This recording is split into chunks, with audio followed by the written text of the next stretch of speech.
A business may be marked as permanently closed due to various reasons, including incorrect or missing information, such as hours of operation, business name, address, or other relevant details. Violating the guidelines and policies of a platform can also lead to this issue.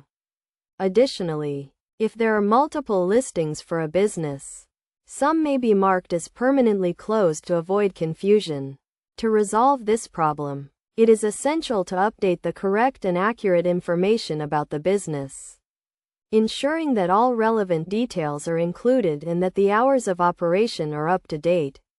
Reviewing the guidelines and policies to identify the reason for the issue and rectifying it is also crucial. Furthermore, removing duplicate listings and claiming and verifying the business can help eliminate fraudulent listings. By taking these steps, businesses can address the issue of being marked as permanently closed and ensure that their information is accurate and consistent.